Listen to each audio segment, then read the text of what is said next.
people, the only ones who are digging in their heels to defend this are Democrat politicians. Now, here's something funny.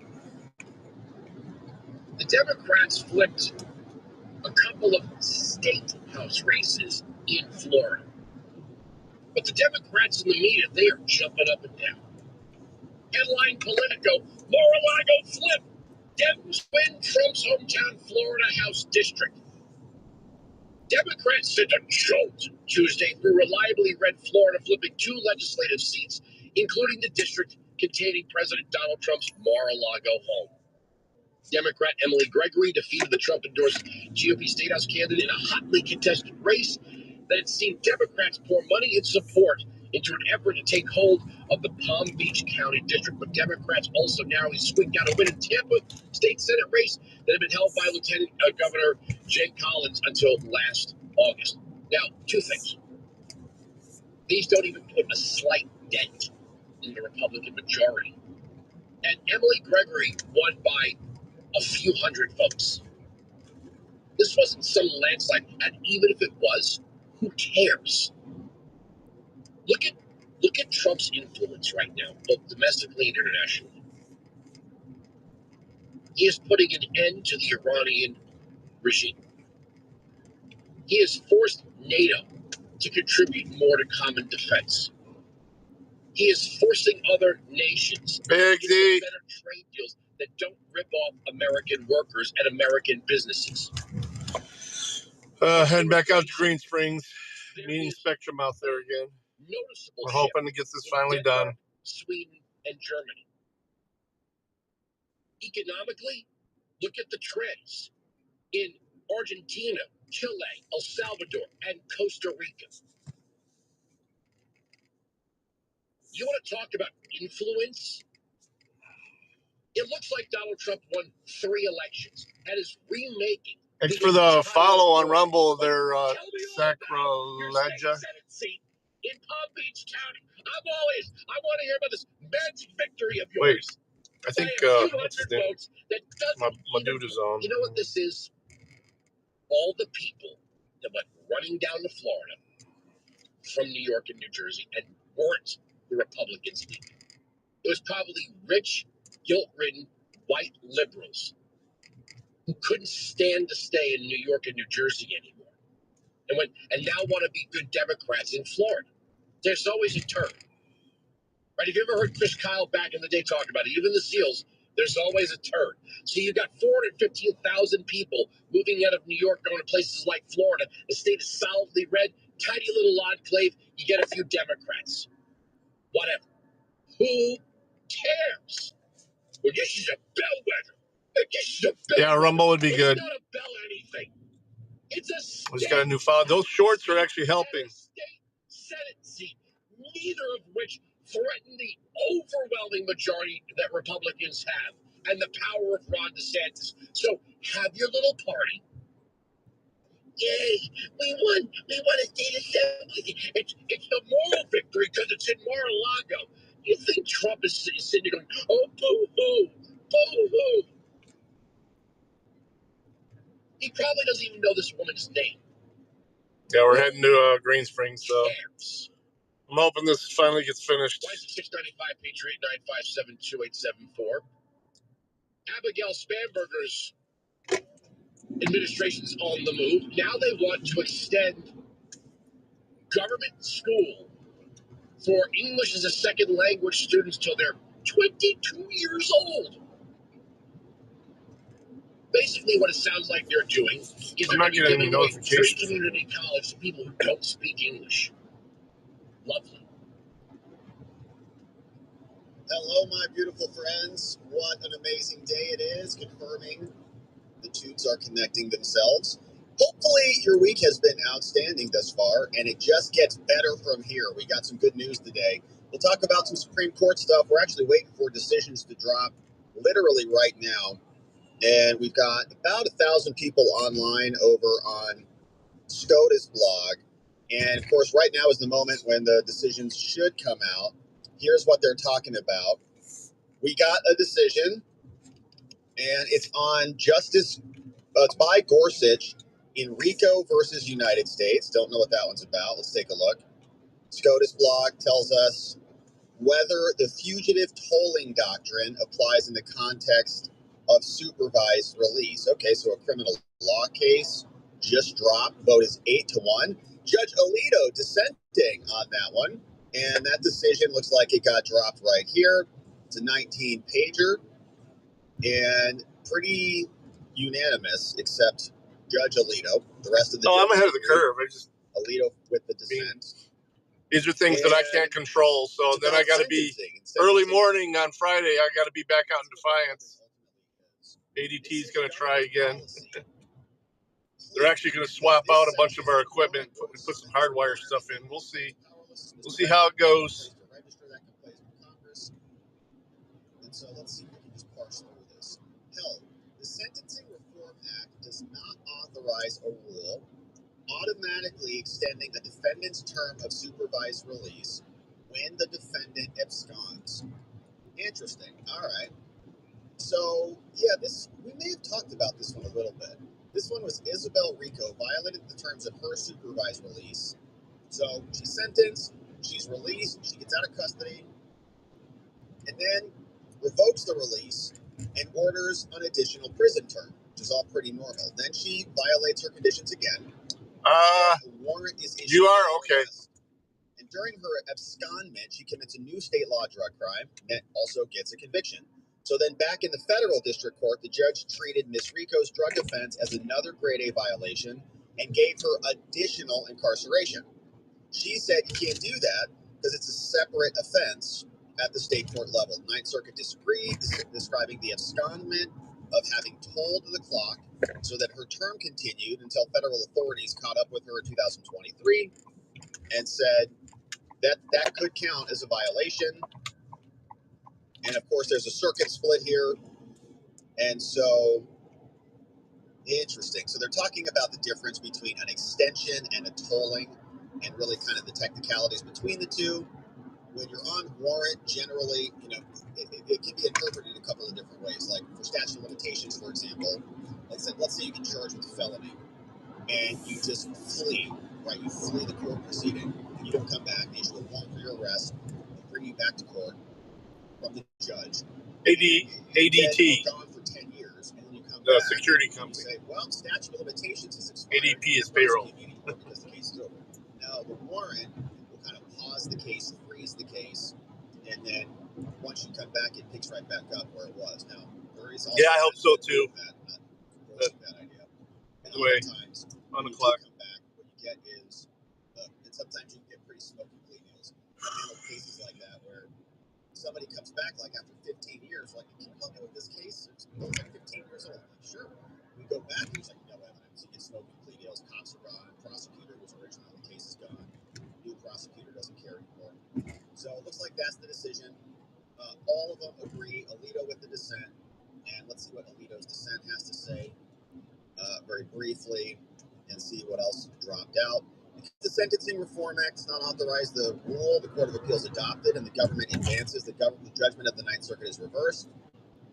And so Alito says, this case is way simpler. We do not even need to consider whether the petitioner's term of supervised release was told when she absconded, and gives us a short dissent. December 2017, petitioner began a 42-month term of supervised release.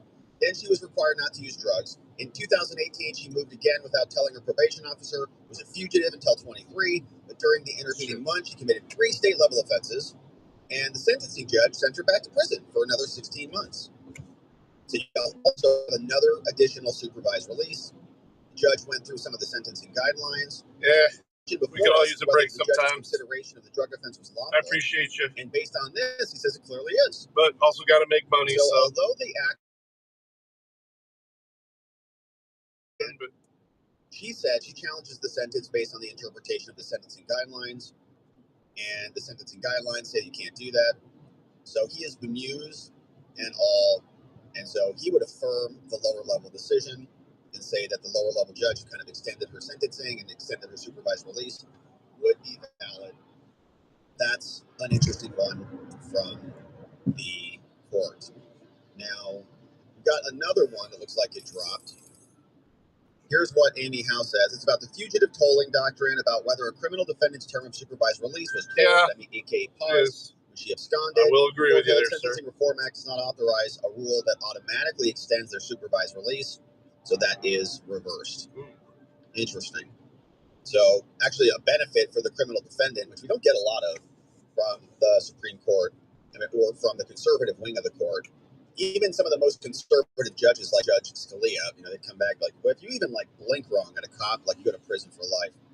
So here's one, another one. So that's the one that just dropped. We have this one here. Second and final case of the day. Okay, so 2 decisions dropped. Cox Communications. Hey, I used to have internet through them when I was in Arizona. Not this most recent term in Arizona.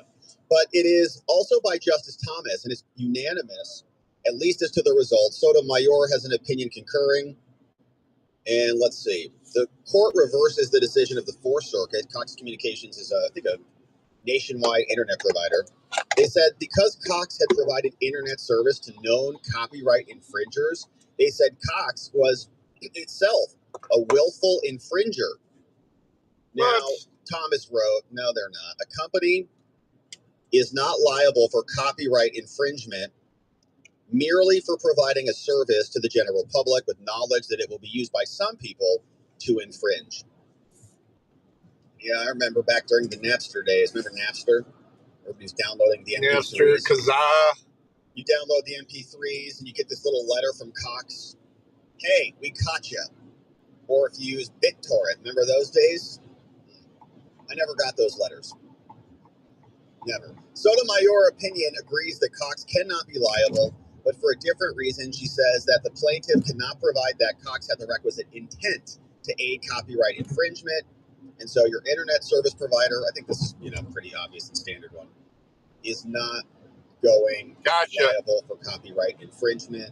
27 pages over here. Is it a certain amount of hours or is it a certain amount of money? Who violates any of the exclusive rights of the owner is an infringer. There's a couple categories of liability. What about contributory liability? What happens if you're just providing the internet service and someone's downloading all those illegal MP3s? Sony Music and other major copyright owners enlisted a company to help them track that. Sony sued Cox in federal court, and the court held the provider of a service is contributorily liable for a user. Yeah, I think you can't go over 24 hours a week or something like that, or is it 18? So we got a lot more protections for the internet service providers out there today. So that's what we got, fresh out of the oven. 12 to 15 an hour. And so a criminal case and a copyright infringement case, and it looks like that's going to be it that just dropped over from SCOTUS blog. So some good stuff there. We've got some other updates on SCOTUS. We'll come back to that. Yeah, with minimum wage being as high as it is, that's ripping some of the. I mean, in some areas, I think you guys are at federal minimum there. So did you even read it at all? Another day is passed. I know what you meant. Without Gorsuch. Let's see what else. They got all the highlights here. Without Gorsuch, 20 hours a week. So I think those folks that were in those positions, I limited them at let's see, 18 hours a week. I had them do. Usually, we would just have them do like three 6-hour shifts. Here on the court's website, you can read about that in something else. This guy's unhappy. I got up early for this. Yeah, well, yes, you did. You never know. It's kind of like a little bit of a surprise. You never know what's going to happen. So that's what we got over from the Supreme Court today. Some of them did such a good job in those. Remember that one too? Man, shout out to all of That's crazy. That's super hard on small businesses, man. We got percolating over there. $15.50 an hour. I know it's not a lot of money, but still, it's the drop on SCOTUS. We got some good. They wonder why all these fast food places and everything are going to automation for everything. What's going on? We got. I mean, they were probably heading that way anyway, but they accelerated it by doing this stuff. Oh yeah, is that so? They're going to be bringing her in tomorrow. Yeah, that guard who got like $5,000 and then was charged with multiple crimes for false reporting and obstruction. And then she got a sweetheart plea deal, a deferred prosecution deal. What was her name? Like Tavel Noel, something like that. It's gonna be funny watching all these people try to merge together. They're all lined up. Oversight committee tomorrow. That should be interesting. But all right, stupid camper person. Other things that are happening trying to pass the damn bulldozer getting hauled. Looks like he don't have much power himself. Tentatively, this. So 10 a.m. Eastern time. Okay, that's Iowa. 5 p.m. Eastern time. So morning member stream, 10 a.m. Eastern time. I think when I stopped staffing last week, it was so 10 and 5. I don't know. And of course, 10 something or something, or 12. I don't know. Something, right? So we see. Ohio minimum wage. Ohio's minimum wage will be $11 per hour. It's 11. We're still starting January 1st. Like, $5.50 for tipped employees. Pay at least the federal rate of $7.25.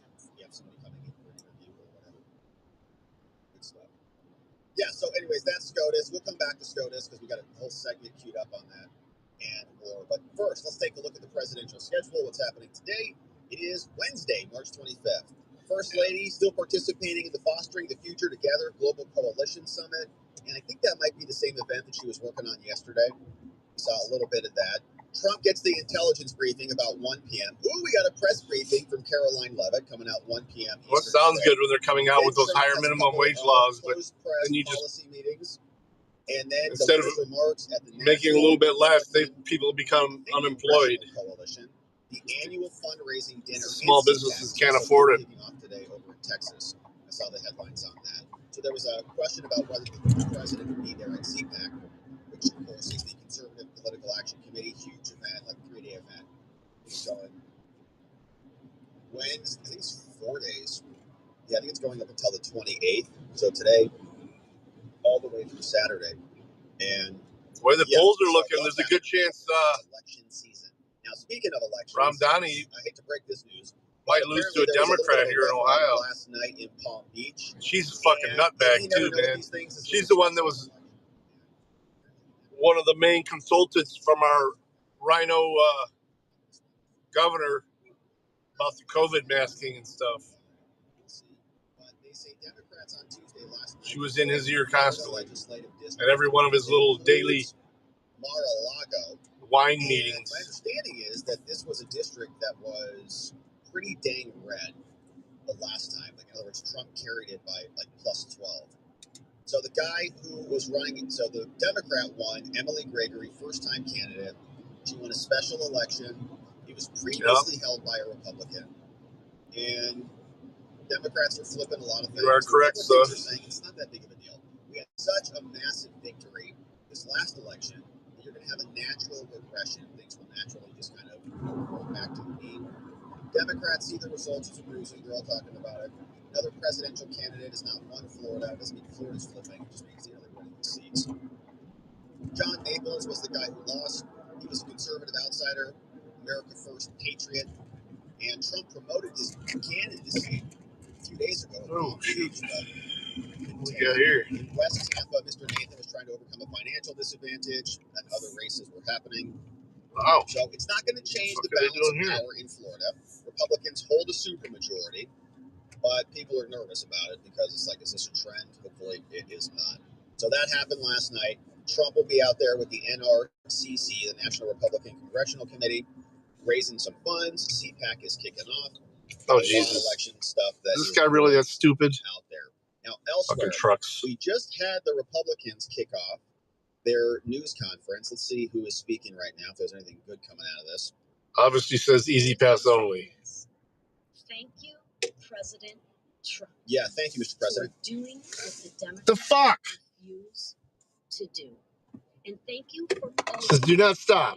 Americans first. Nice. Thank you for using every single resource. Fucking says do not stop, and both of these idiots in front of me stop. It's the easy pass lane.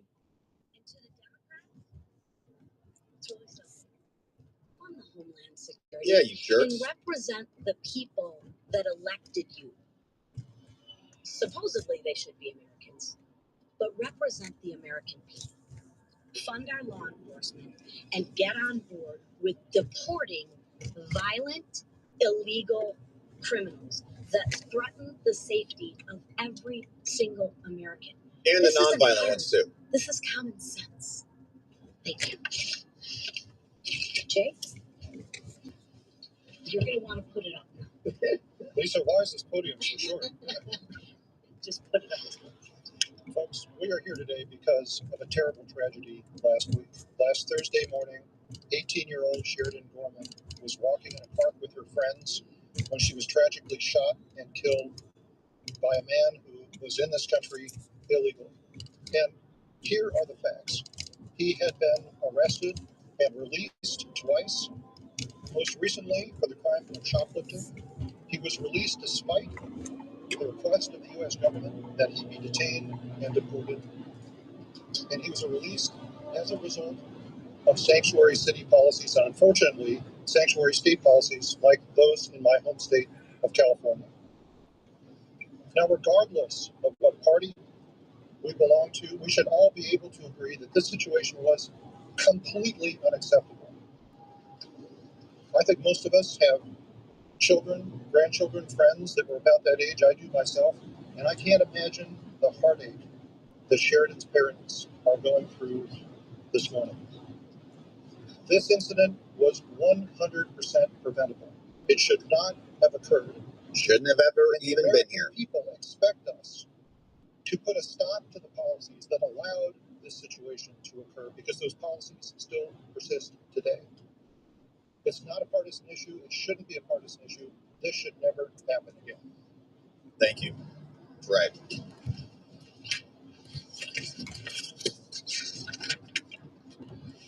Good morning, everyone. Juan Ciscomani. I'm District 6 in Arizona. Hey, Shadow. District with an international airport, a border with Mexico. Many Border Patrol and CBP agents, ICE, HSI, and other Homeland Security personnel living in my district. A state that gets struck by devastating wildfires every year, where FEMA is essential to the survival of the state. First and foremost, I'm going to say this to all DHS employees: thank you. Thank you for showing up to work every single day. Thank you for what you do for our nation. Thank you for showing up in spite of not getting paid right now. This shutdown, which has been purely inflicted by House and Senate Democrats, is not your fault. And you shouldn't be paying the consequences to the Democrats' political gains. Yeah, It is that's wrong true. and it is personal to all of you. You have to go without a paycheck for now 40 days. That is absolutely wrong. I'm thinking that he may run, but I'm thinking that they're going to put up Newsom. And I can assure you that we did this funding bill in coordination, cooperation, and work with Democrats. They worked on this bill. They agreed to it. They were okay with it. And this was going through. If you're devastating California, he wants to continue on and destroy the rest of the country. Come into play and now putting people's lives in danger. We owe it to these men and women to provide the certainty of their next paycheck, not chaos, and we owe it to our constituents to prioritize national security, not political extremism.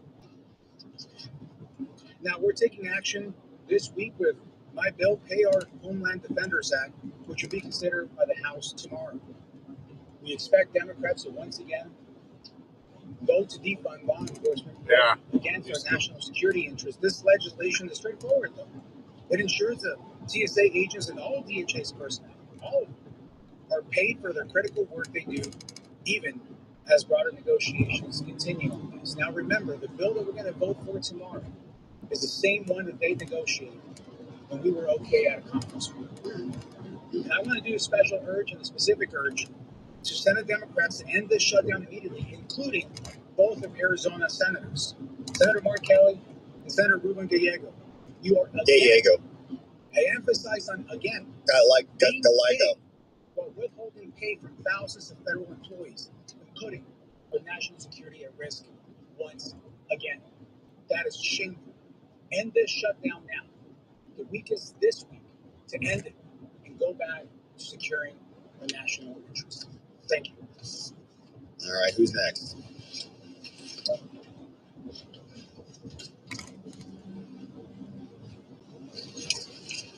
Oh, that's the podium. What is that noise? The forklift? Podium. Sharon Gorman was just 18 years old. She had her whole life ahead of her, as Lisa said.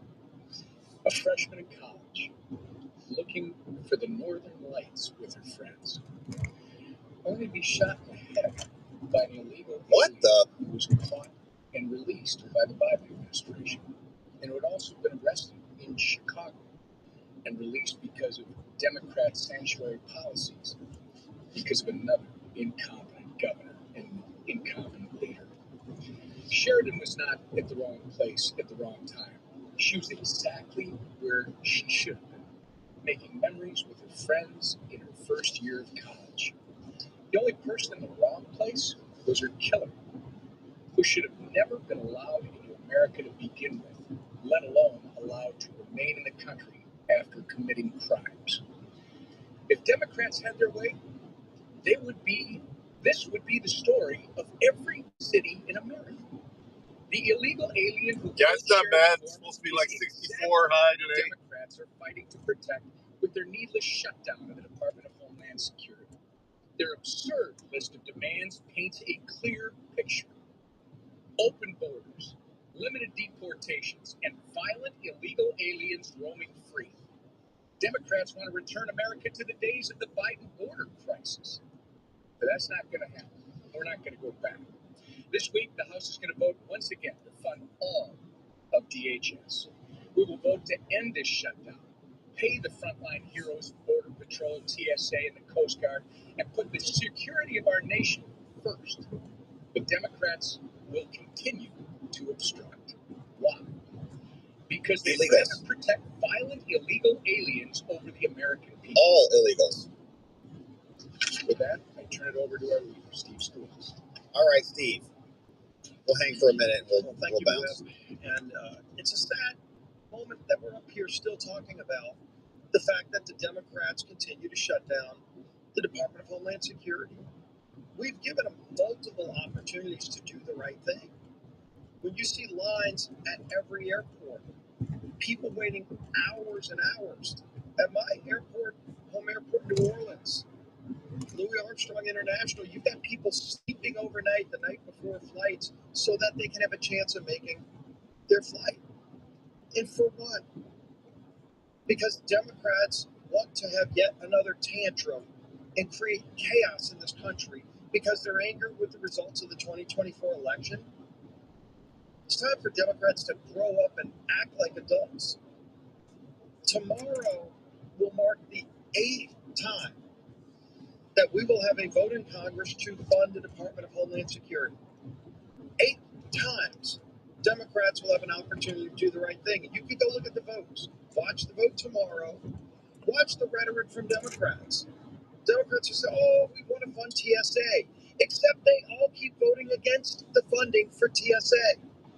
And if you think this is the first time they've done it, they had a shutdown, a record shutdown, just a few months earlier. And think about this statistic.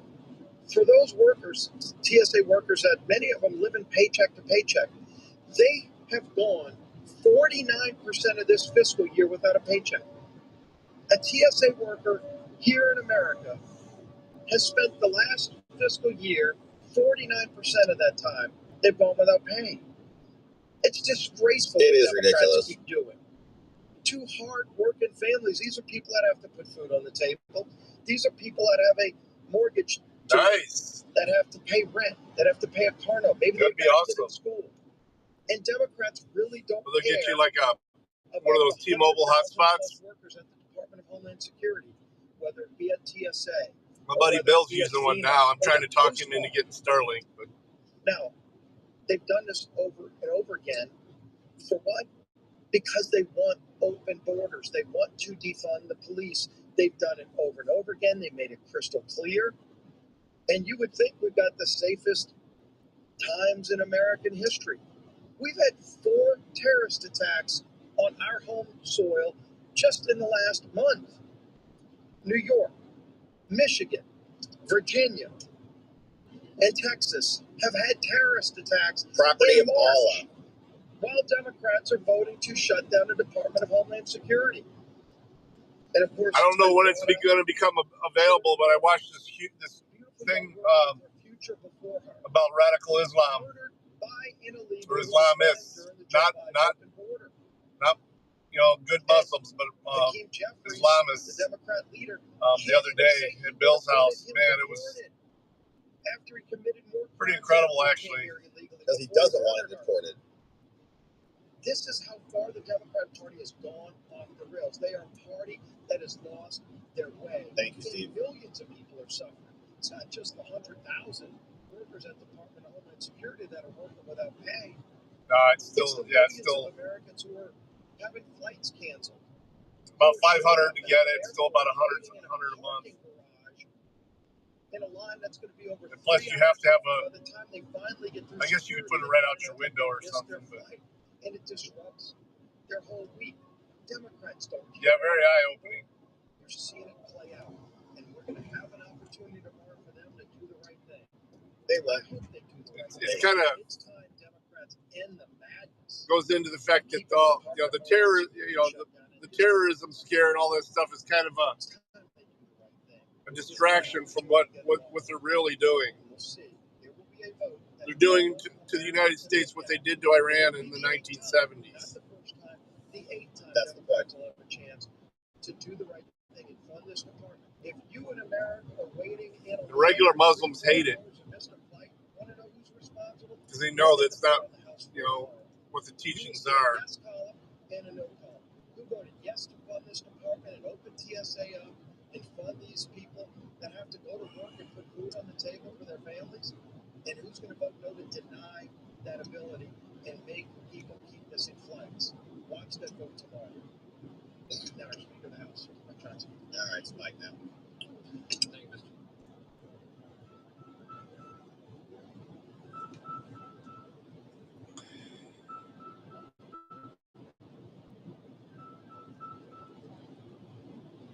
Hey, well, I got no caller ID.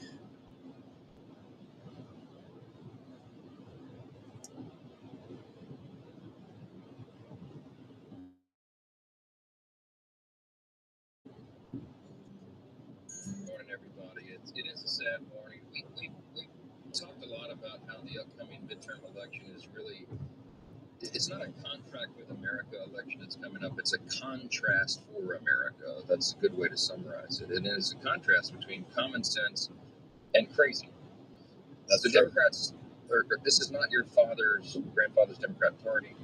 They have crazy policies, and now they have deadly, very tragic consequences. And you've heard this common theme this morning, talking about the latest. I have too. Sheridan Gorman was a beautiful 18-year-old. A lot of it are like, because I, University, in the SBA portal, the Small Business Administration portal, that's a public record. And I get fucking spammed constantly by illegitimate lenders. The master assailant approached Sheridan. Oh, we can do this for you, blah, blah, blah. You bullshit. From the back, in the back. The monster who did this, Jose Medina, was an illegal alien with a criminal record. Why is that so relevant to us? Because it's Democrat policies that made this tragedy possible. He had no legal right to be in this country. And we know that Medina entered the United States illegally on May 9th, 2023. All right, so let's talk about the asylum case, because we do have that coming up, and it is horrific. And they always say, well, illegal aliens commit crimes at a lower rate than the traditional population. I guess we're more violent than the illegal aliens, is their argument, which is a weird political argument to make. But the point is, I don't believe those numbers. Of course, every person who's here illegally is here illegally. They're in violation of the law just by the fact that they're here. But they'll, of course, continue to protect them. We even have judges like Judge Dookie, the backdoor judge, who will abuse her office to escape them out so that they can stay in the country, right? That's the level of insanity that we've come to. So we'll come back to that. The Supreme Court got into it, but here's what else is going on today. Justices are hearing a case on delivery drivers' challenge to mandatory agreements. So some Uber driver or DoorDasher was filing a lawsuit saying, I don't need to be bound by some agreement, a mandatory agreement. That's going up to SCOTUS right now. I'm sure it's thrilling. We got a U.S. detainee, Dennis Coyle. They're good about it, too. They all have local numbers. That was out earlier this morning. I don't block the numbers because they're just floating the numbers. A lot of them are legit numbers of different businesses. So, but I use my phone has a pretty cool text answering service where basically it's just a text and Melania reply. at 11. Senate Budget Committee is talking about Social Security solvency. Answer, it's not solvent. The whole Spoofing, that's it. We talked about that earlier, I think on Monday, when we looked at the Treasury in their report saying we've got, I don't know, $136 trillion in debts, and the annual GDP and our assets are about $4 trillion. So we're broke. So Social Security is broke. House Democrats are going to come out after the Republicans. Then we've got Caroline Levitt, she'll be out talking about the Iran war. Lots of updates on that. Homeland funding impasse. I'm sure there'll be other questions. Then we've got, interesting, Homeland Security Committee. Dems, I guess, are going to hold a briefing on Homeland Security. Then Trump, that should be live, 7 p.m. tonight. Remarks at the Republican fundraising dinner or the NRCC, National Republican Congressional Committee, as we mentioned on the presidential schedule. So jam in today, lots of activity going on. Tomorrow, of course, we'll be here. So let's turn our attention over to the Supreme Court because we had a very interesting battle yesterday. Judge Alito ripped his colleagues and the asylum-seeking lawyers, saying, "Did you even read the law? You keep saying that the law says this, but it doesn't say that at all. And this is a case about punctuation and about asylees, so-called. Everyone is seeking asylum. Everyone is so oppressed in their home countries that they have to come here, and then, of course, we have to take care of them, rest them on America's bosom so that they can have free healthcare, free education, and maybe even vote." So here's this exchange, and we'll come back to some other clips from some other judges. But the New York Times is saying a majority of the Supreme Court seemed open to allowing the Trump government to turn away asylum seekers at the Mexico border. So it's about what happens at the border. Do you have to be at the border or in the border? It's about punctuation and these very specific words in terms of art. Here's Alito getting into it, saying even the Supreme Court judges are misinterpreting this and perverting the argument. Can you speak of the interesting to read the actual transcript of the oral argument? Because I believe that both you and Justice Sotomayor and Justice Jackson on several occasions have used the phrase arriving at. I think you said you arrived at your house, but that's not the term that is in the statute. Do you think there is no difference between arriving at a location and arriving in the location? Yes, thank you for the opportunity to clarify. So we have in the United States at a port of entry. I can explain the amendment history on how we ended up with the prepositional phrases in that order. But I think my first order answer is in is just how you describe being in a region. You wouldn't say at the United States, you would say in the United States. I'm arriving in Baltimore when I'm on the train as it's coming in. I am at Penn Station when I'm in New York. So that's the difference in prepositional phrases, which even if it doesn't completely answer the question, does give you some pause to say, well, maybe in isn't doing the work that the government is suggesting here because it has to do with kind of the natural way that we talk. But the way we ended up with that order of the prepositional phrases is that I'm not quite sure I understand. Oh yeah, they fired missiles at it, but they knocked every one of them down. Do you think someone who comes to the front door of a house and knocks at the door has arrived in the house? The person may have arrived at the house. They shot every one of them down. No, but that's past tense. Are they arriving in the house? I think before they were even within 20 kilometers, they were already on the ground or in the water. To be admitted to the house. Yes, I think here the door is open. The officer I think the closest one got was 20 kilometers. The person gets there and what I read. To take the step over, right? The officers in the asylum seekers here were toe to toe. Yeah, that's just the distance defense. They've got close up defense that is even more devastating. Once they're inside, they've arrived past tense, but we know that Congress used present tense. Okay, so you can see how they're using defense weapons that a lot of us haven't even heard of. The microwave, directional, direct energy. Where is the line being drawn?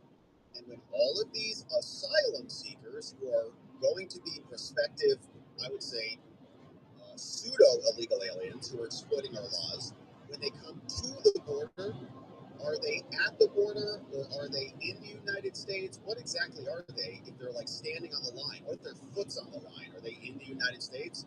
And what's so interesting about this is that Alito is calling out these judges, right? This is not something that you hear often in these Supreme Court oral arguments, and it might sound kind of like a throwaway, but he said, you keep saying at. And the other liberal judges also say at, but it's not at, it is in. And let's listen to that one more time and then we'll zoom in.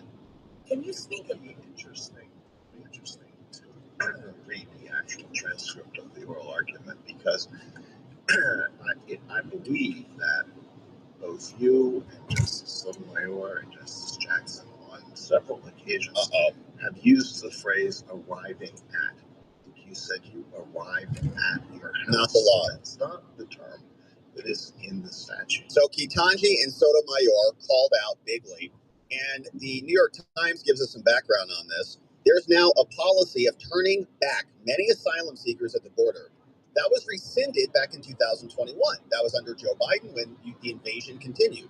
But now the DOJ wants to reinstate it and say you're not going to be granted asylum unless you meet the thing law. with the microwave The Times tells us thing is it doesn't have to be laser focused. It can spread it out. It can hit many targets at once. The Trump administration, it will allow the president to revive a policy that he first used back in 2016.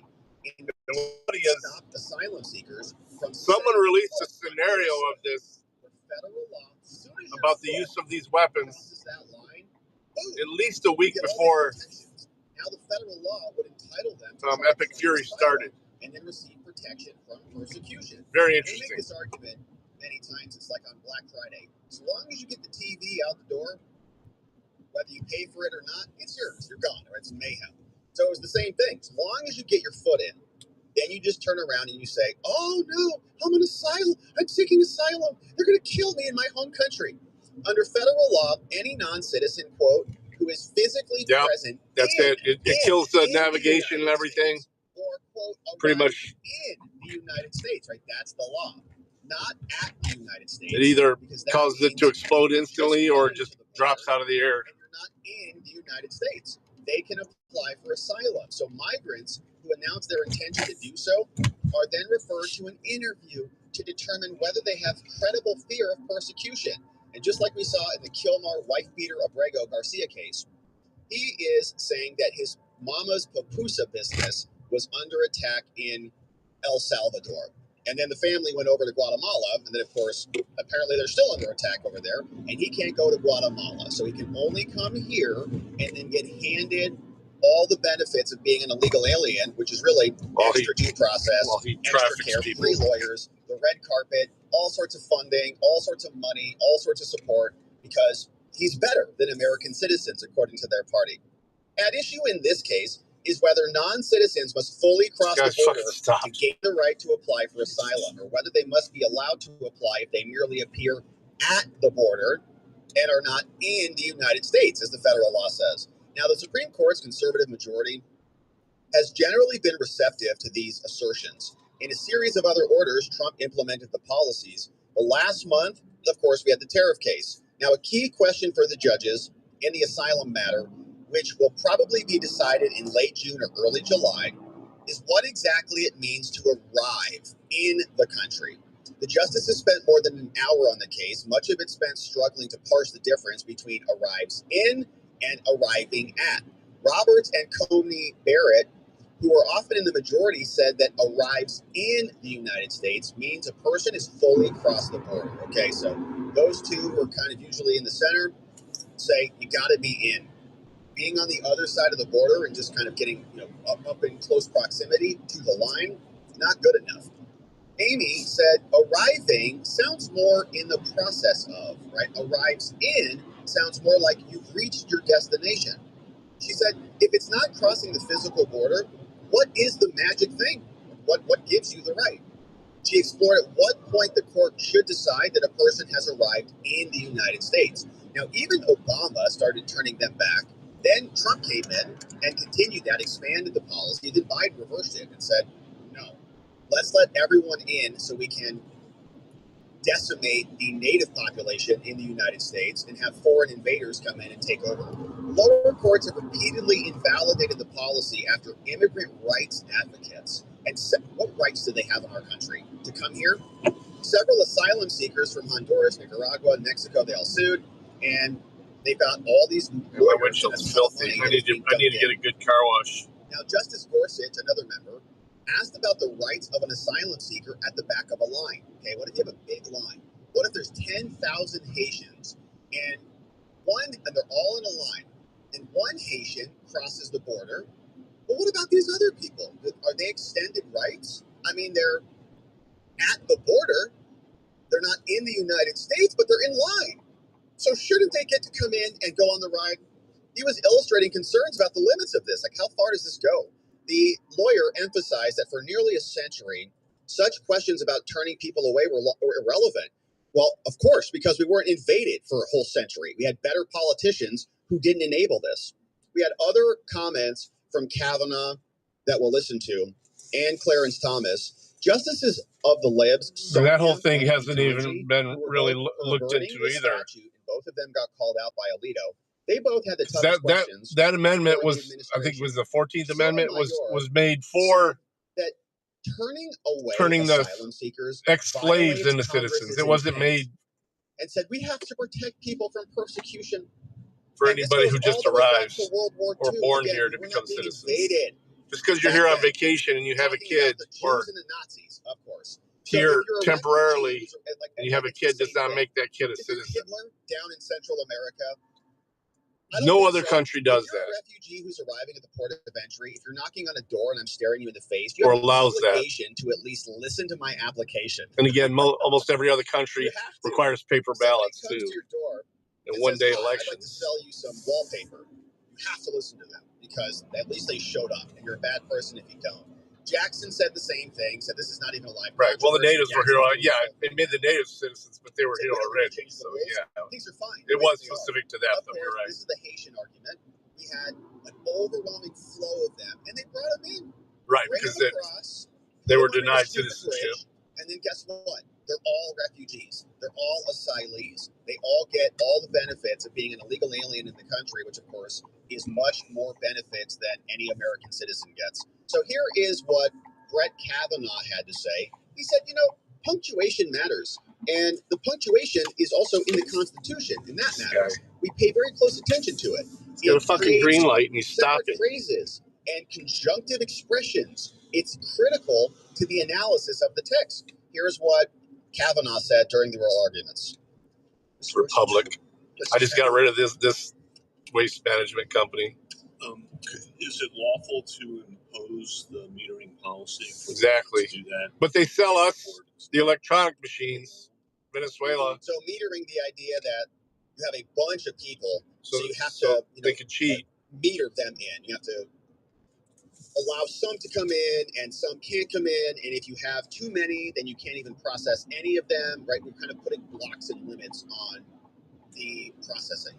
That it is lawful, but we're not asking the court to go that far today. The only issue before the court is this facial challenge to metering, that it always violates the inspection and asylum statutes. There are separate claims that it would be arbitrary and capricious to engage in metering as a subterfuge. But that's not the issue. It wouldn't be a statutory issue, it would be an arbitrary and capricious issue. That's the claim that's been raised by the others. And you make an argument, this is a relatively minor point, but it's in your brief, and I didn't agree with it, so I'm going to bring it up, which is page 25. You say that because it's in a parenthetical, it's different than if it had been separated by commas or dashes. Do you really mean that?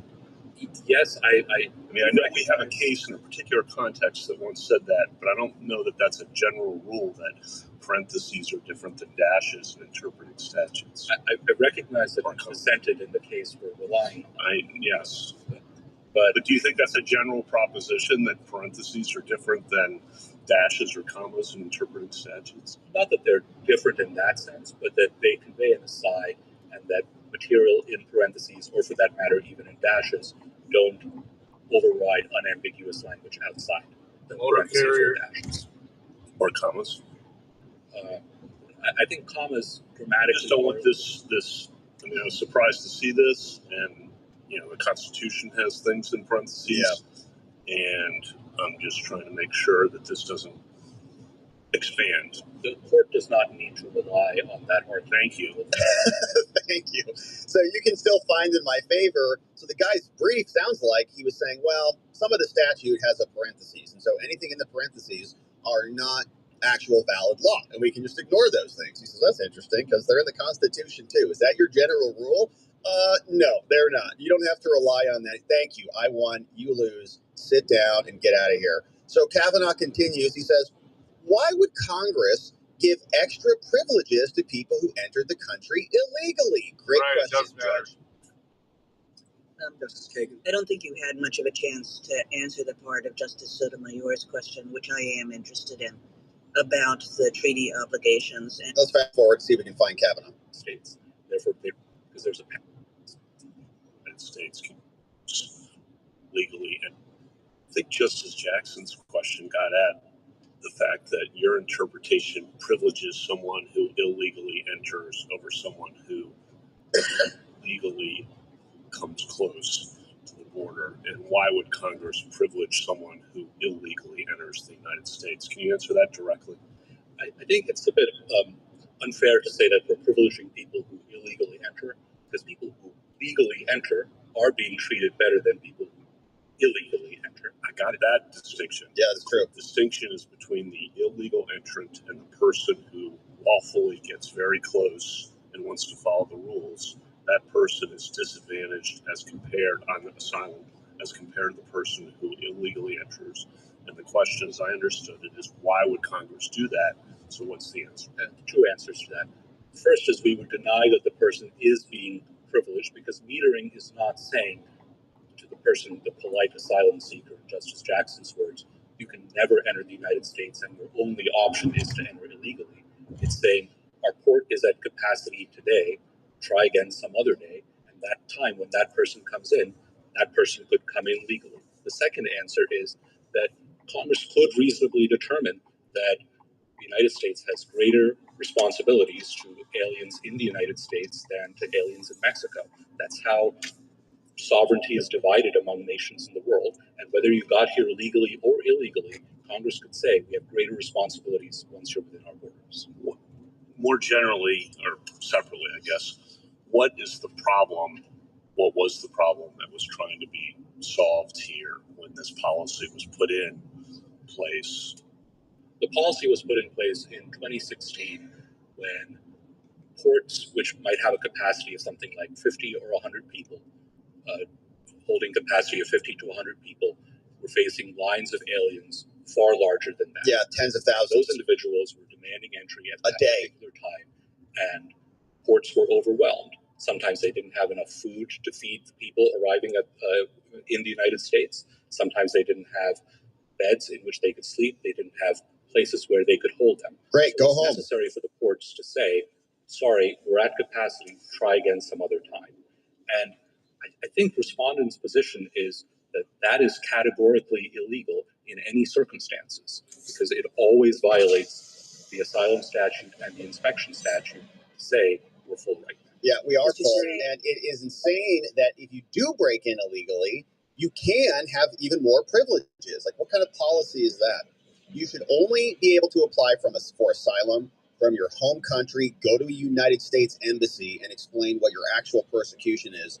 You don't get to come in past the post and get into the country, cross the border, and all of a sudden you're draped in privileges that even people who are, I would agree, politely coming up and asking, hi, can I come in here? No, you cannot. Go home, go to your home country, and you can go apply online or apply at an embassy, and you'll be thoroughly rejected. But seemingly, the statute does say if you're in the United States, you can now claim asylee status and be prohibited or prevented from being deported by some maniac federal judge. Now, here's more from Clarence Thomas. He asked about treaty obligations. Here's how this went down. Sorry, Mr. Chief Justice, and may it please the court. Respondents' position in Sale deportation statute do not extend to aliens outside the United States, and further, that it is entirely lawful for the executive branch to prevent aliens from reaching U.S. soil and claiming those protections. If Congress meant to depart from that territorial approach when it adopted the statute here just 3 years after sale, it would have said so. It didn't. This court should therefore uphold the metering policy and reverse the Ninth Circuit's judgment. Are there treaty obligations that are implicated by either the metering policy or the issues here? No, there are not, Justice Thomas. Respondents rely primarily here on the Refugee Convention and the protocol, but there are two reasons for which those don't apply in this case, and those aren't violated by metering. The first is, as this court held in Sale, those provisions simply don't apply extraterritorially. They apply to the return of someone from the United States, not to Sale, the return of Haitian refugees who were interdicted in international waters. And secondly, even where that convention does apply, it actually looks like nobody's living there. Returning someone no to mailbox. a country. Metering doesn't return anyone to Haiti or Guatemala or there's a mailbox post, but the box is gone. So I'm wondering if nobody's living there right now. You're not allowed in. Go home. And for sale. Question: how many immigrants were allowed into the United States back during the Biden extravaganza? During the period when metering was suspended, what would happen in the hypothetical situation or not so hypothetical situation we're talking about, where it's actually kind of a pink brick. Let's say 50 aliens, and instead you look right on the camera. It's like 3,000. We had thousands a day coming done. Thousands. What was done during the previous administration different from what was done during the Obama administration. During the previous administration, the aliens were generally paroled into the United States, and the current administration has serious concerns about that approach as a policy matter, because that means that individuals who may not necessarily be entitled to asylum are allowed to enter the United States without showing that they have a valid claim, and it may be years before the person can be found and deported if that is appropriate. Do you happen to know how many people were paroled? I don't have an exact number Millions. on that, but it would not surprise me if it was in the millions. Millions. Thank you. Millions. And that's an invasion. And it was enabled by our own government. Joe Biden and Alejandro Mayorkas made it happen. And now we have to deal with the consequences of it, which is why we wanted mass deportations and a return to a nation that preserves its people, preserves its borders, protects its own citizens, and prioritizes them over illegal alien invaders. So Alito ripping the other lib justices who can't even do textual analysis on the law, arriving in versus arriving at, and they pervert it. They say you're not in anymore, you're at the border, and that's good enough. And if you don't accept them in, Sotomayor says you're a bad person. Okay, well, I think they're bad people for not staying in their home country and improving their own conditions in their own country.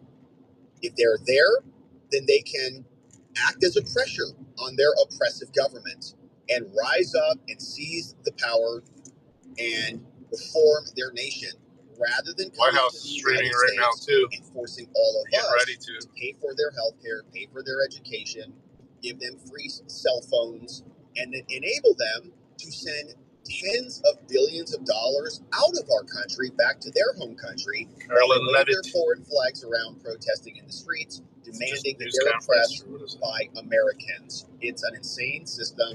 Fortunately, we have Alito out there who's calling out not only their lawyers who are working for the foreign invaders in a treasonous fashion, but also calling out the liberal justices who are trying to water down the language bombshell. Of the illegal aliens. Oh, Matt Morse is restreaming it.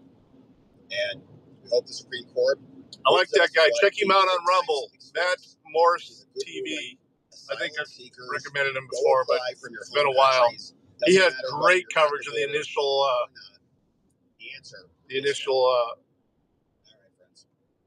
days of Epicurity. He was doing like 12-hour streams. All of this. Happy Wednesday. Motoring our way through the week. Yeah, here you go. Here's a nice meme. Fuck. Is it Spectrum? No. Game of Thrones. Doesn't look like Spectrum's even here yet. No one is simply entitled to asylum.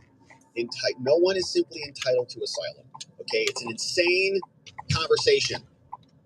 You just show up and now we're obligated to take care of you because of our laws? What kind of laws are those? Makes no sense at all.